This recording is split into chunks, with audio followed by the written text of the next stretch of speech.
Hello, my name is Michael Corrigan. I'm the Chief Executive of Prosper 4 Group. We're a series of social enterprises and our absolute focus is helping and supporting both serving prisoners and ex-offenders to either find their own employment or set up in self-employment on their own. We also support prisons and the criminal justice sector by doing a whole series of consultation work around the whole area of prison industries and how prison industries can be helped and worked to operate in a better kind of way. My main motivation for doing this is to overcome the complete inadequacies that are present in the existing system at the moment. I'm an ex-offender.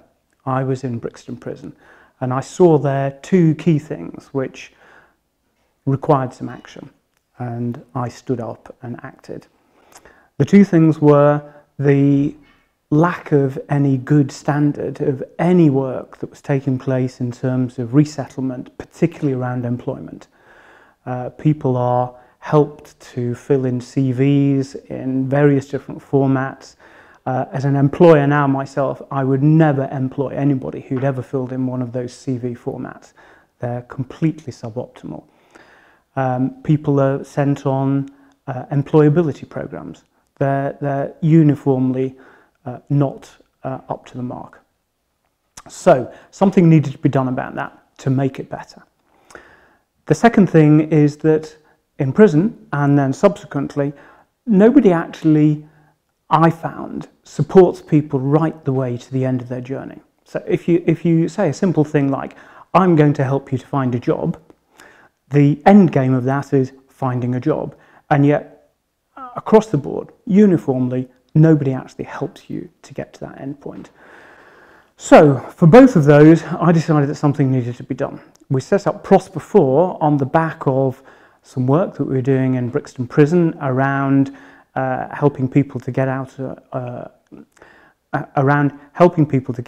prison on ROTL, release on temporary licence, and I, together with some other guys inside, helped more than 200 people to find real, genuine paid work from Brixton Prison. We had more than 90 people going out to work every day. It was a fantastic success, and we did this as prisoners inside the prison.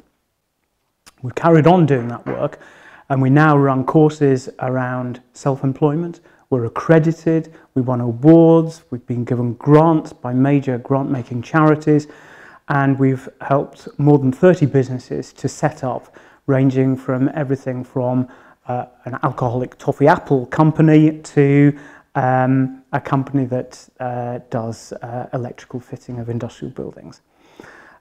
We've helped more than 300 people find work, and the work could be working as a sous chef to working as a bricklayer to people who are now van drivers. I employ several of the people that I've actually helped to find work myself because their skills are so good. And we help prisons across Britain and including Northern Ireland to use their facilities in better ways. In Brixton, we saw Bad Boys Bakery work, and we saw the ways that prison industries can work and the ways that prison industry can't work. And we took that set of learning and we've now deployed it for the hopefully good use of prisons right across Britain. So we've worked in the whole of the estate run by Serco, the whole of the Yorkshire and North Eastern estate, and now in Northern Ireland. And we've assessed where prisons can work collaboratively with each other, where prisons can work collaboratively with each other, where prisons can work with local businesses, where prisons can work with nationwide businesses. And my overall aim here, across everything that is employment and the prison industry area, is to have prisons become effectively the pipeline of skilled labour, so that prisons aren't seen as prisons anymore. Prisons are seen as employment agencies for the future. And if we think about that, it changes all of our behaviours. Prisons can be the employment agencies of the future.